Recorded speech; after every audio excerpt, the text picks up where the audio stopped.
ગીર સોમનાથ જિલ્લાના ઝાડા વડોદરા ગામે દરિયા કિનારે મહાકાય વ્હેલ માછલીનો મૃતદેહ મળી આવતા વન વિભાગે તપાસ શરૂ કરી હતી। વન વિભાગ દ્વારા શેડ્યુલ 1 માં જેનો સમાવેશ કરવામાં આવ્યો છે તેવા દરિયાઈ જીવ વ્હેલ શાર્કનો આજે વધુ એક મૃતદેહ ગીર સોમનાથ જિલ્લાના વડોદરા ઝાલા ગામના દરિયા કિનારેથી મળી આવતા વન વિભાગે તપાસ હાથ ધરી છે। વડોદરા ઝાલા ગામે દરિયા કિનારે 28 ફૂટ લાંબી અને 5 ટન વજન ધરાવતી મહાકાય વ્હેલ શાર્કનો મૃતદેહ કિનારા પર આવતાની સાથે સ્થાનિક લોકોએ વન વિભાગને જાણ કરી હતી। સૂત્રાપાડા વન વિભાગે વ્હેલ શાર્કનો કબજો લઈ ઘટના સ્થળ પર જ પીએમ કર્યું હતું અને આ મહાકાય ધરાવતી હોવાથી જીસીબીની મદદથી ખાડો કાઢી તેને દરિયા કિનારે જ દફન કરવામાં આવી હતી। વન વિભાગના કહેવા મુજબ પ્રાથમિક તપાસમાં મહાકાય વ્હેલ શિપ કે જહાજમાં અથડાવાના કારણે તેનું મોત થયાનું અનુમાન છે।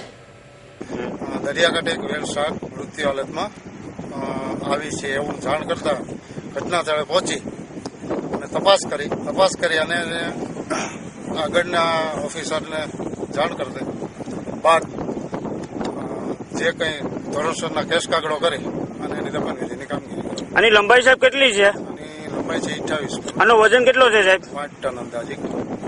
તો બીજી તરફ છેલ્લા 4 મહિનામાં વડોદરા ઝાલા ગામના જ દરિયા કિનારે આજે ત્રીજી વ્હેલનો મૃતદેહ મળતા પ્રેમીઓ ચિંતાતુર છે।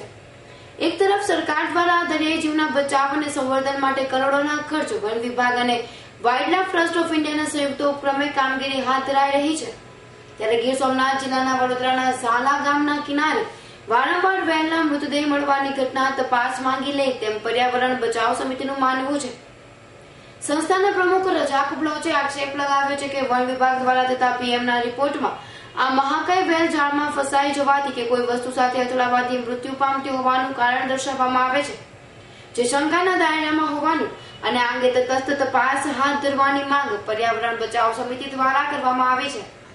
હાલમાં જ ગીર સોમનાથના જે દરિયાઈ વિસ્તારના જે સમુદ્રનો કિનારો છે ત્યાં વ્હેલ શાર્ક છેલ્લા અંદાજે 4 માસની અંદર તારીખ 8/5 પછી 24/7 અને 5/10 આ માત્ર 3 માસના ગાળાની અંદર 3 વ્હેલ શાર્ક માછલીના મૃત્યુ થયા છે અને આ મૃત્યુ જે જોવા જઈએ તો અત્યારે સમુદ્રી જીવો પણ ની ઉપર પણ પર્યાવરણની ઇફેક્ટ આવી રહી છે અને તેઓની ઉપર પણ એક મોતનું મોટું કારણ ઝળુંબી રહ્યું છે।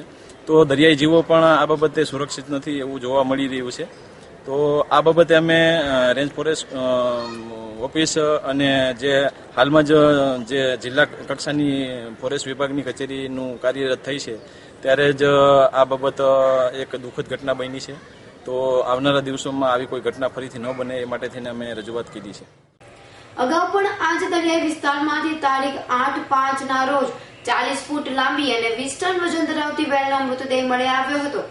ત્યારબાદ તારીખ 24/7 ના રોજ 36 ફૂટ લંબાઈ અને 18 ટન વજન ધરાવતી વ્હેલનો મૃતદેહ મળી આવ્યો હતો અને તારીખ 5 ના રોજ ફરી 25 ફૂટ લંબાઈ અને 5 ટન વજન ધરાવતી વ્હેલનો મૃત મળી આવતા ચકચાર મચી જવા પામી છે। રાકેશ પરડવાનો report, S9 news, Gir Somnath.